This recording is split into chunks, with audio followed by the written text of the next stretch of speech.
All right, and we're going to be on Colossus number 10. This one, I vaguely remember which one it might be. I think it's the one I'm thinking it is, too. This is the order I start messing up.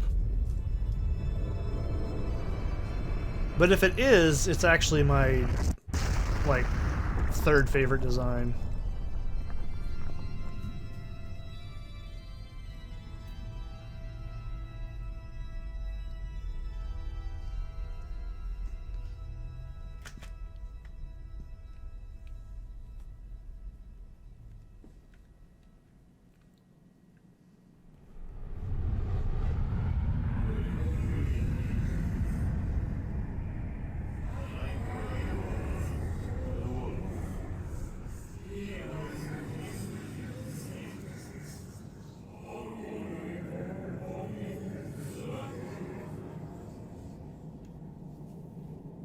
Well, it's pretty cool, but it's not the one I was thinking of. This is the one I get mistaken. This is, like I said, the order starts falling apart for me.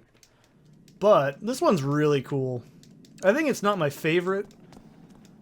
It's a fun fight, though, I will say. Where's my horsey man? There we are. That's right, we're the best of friends. You can't fuck with aggro and wander. Well, maybe you could, but I don't think you should. So, anyways, this one, it depends. Like I said, I think this one's pretty cool. It's kind of sad because you wish that, like, this is the only time that this happens in the game, I guess, but the second time we do a fight like this, it's just way cooler. I feel bad because it kind of gets overshadowed. Get it? Because we're playing Shadow of the Colossus. Yeah, it does get kind of overshadowed by the fact that the other one's really cool. I think it's neat, though. I don't think it's as impressive as the next one I'm talking about in that order. Like I said, if you play the game, you know what I'm talking about. But if you don't, you're like, what the hell is he talking about? And you'll see what I mean when I get there to 13. But, yeah, this one's pretty cool. I actually like the desert area of this game quite a bit. It's really rare to me that deserts have ever been done well in a game. The only games I can think of where deserts were ever done kind of at all is like RuneScape, Jak and Daxter 3, Ratchet and Clank 2 had a really cool desert level. Well, there's also that game Power Slave, which is really neat. I've always really liked, the Twisted Metal 3 desert stage. That was pretty cool. I have a really big soft spot for ancient Egypt and stuff, so of course I love deserts. Always come to mind in my head. I know the sad thing is like Egypt is much more than just sand, but it's always the thing I think of the most. It's hard to imagine that was probably all ocean at one point too. But I love how this environment actually works in the game. You have the kind of warm, temperate area, then you have like a desert, and you've got, you know, lake beds, you've got ravines. This whole area makes sense logically, I think, because, you know, it freaks me out as an Oregonian. I've lived here for 28 years. Well, 27. I'm dumb. I don't even know how old I am half the time. That shows. We actually do have a desert. I think it's part of the Mojave Desert, but I could be wrong. I genuinely forget that we are close to, like, Arizona half the time. Because I think I've said this before, I've only ever been out of state one time, and it was for an hour. So I don't have a lot of experience with the world. Hey, look, there's that douchebag we killed. I don't feel any shame in that. He gets to become part of the landscape forever. And birds can shit on him for all eternity, because I don't want to look at him ever again. But yeah, it's strange to me that we even have a desert. Because you think about Oregon, the first thing that comes to mind is like, you know, forests and Sasquatch and shit. Well, forests, Sasquatches, and weed. I guess those are the three things. Well, yeah, that's probably about right. And hippies, I guess. Or hipsters in Portland, and... Yeah, But,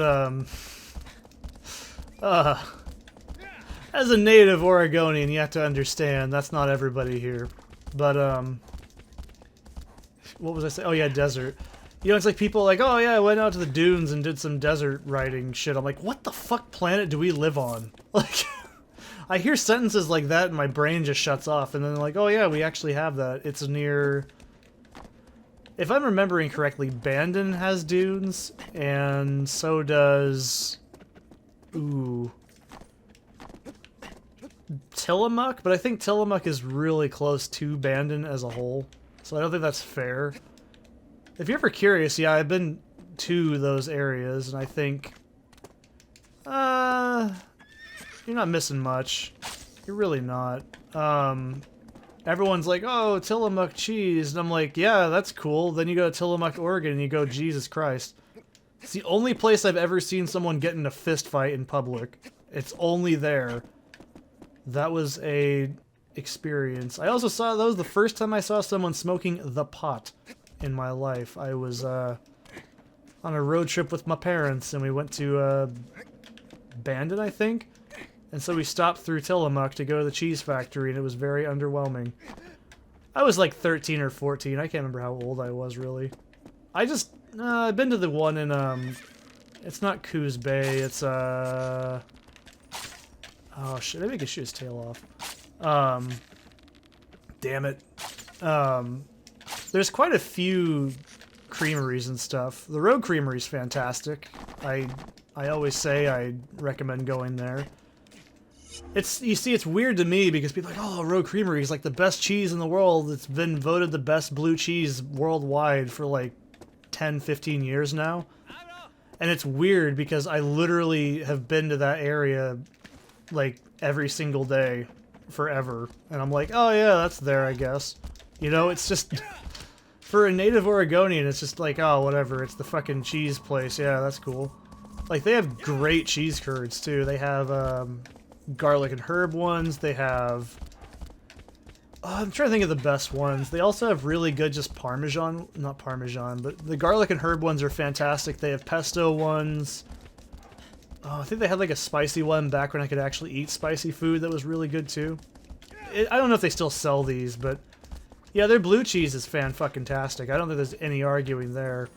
That's the one thing pretty much anybody who's anybody and has been to the Oregon area, I guess, you probably have at least heard of our blue cheese. It's pretty heavenly. I love blue cheese as well. That's because I'm a lunatic. Okay, I think this shows how lunacy actually works with me, because if you think about it, what am I drinking right now? Vinegar that I made from mold, or not mold, bacteria-infected tea that I've harvested in my kitchen. Like, yeah, I think blue cheese doesn't bother me at all. Can this fucking lizard die? God damn it, I've hit him like 30 times. Are you shitting me? Oh my god. No, come on, man. Oh, that was ridiculous. What in the hell? Why is he teleporting? Why is everything so wrong today? This game is just wrong. Today it's just wrong. But anyways, yeah, the Oregon blue cheese is fantastic. If you ever go here, it's incredible. I mean, it's not like the most pungent thing ever either. It's actually quite... Well, I mean, I guess it depends on the age and the quality and all that. But, yeah. That's blue cheese for you. I mean, that's a huge... That's a love it or hate it thing. I don't know people that are just like, yeah, I'm okay with blue cheese. It's either you love it or you really don't. So, this is the next Colossus.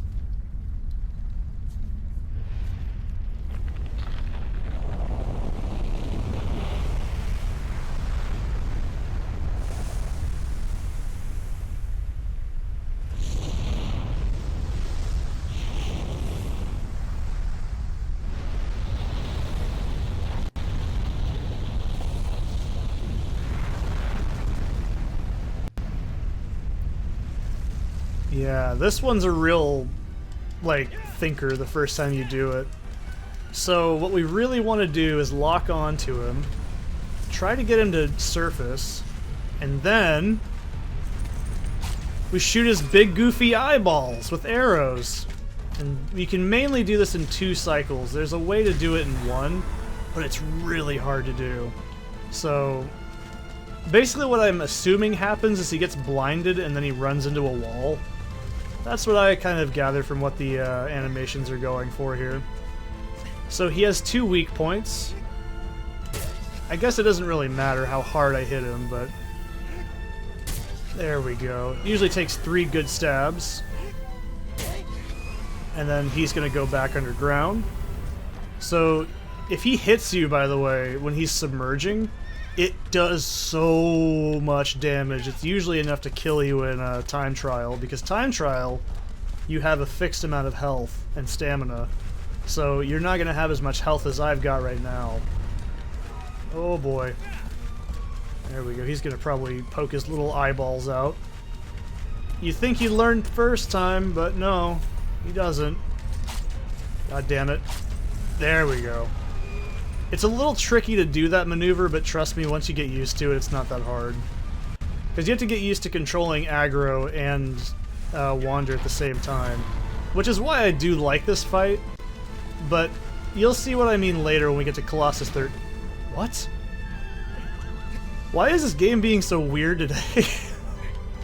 Fucking the last one, the Turtle Boy, was having a lot of issues, and then this one does that? The fuck was that? So 13, though, I think does this a lot better.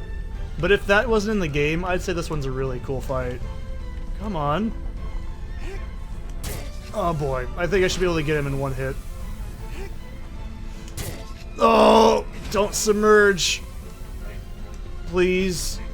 I don't want to do it again. No, God. There we go. Holy shit. Short one, but still a very cool boss. I feel bad killing him too. He doesn't really seem like he's that bad of a dude. I think he can shoot electricity, but I've never seen him do it either. But yeah, he's pretty easy. Which is why I say 13 does this mechanic much better.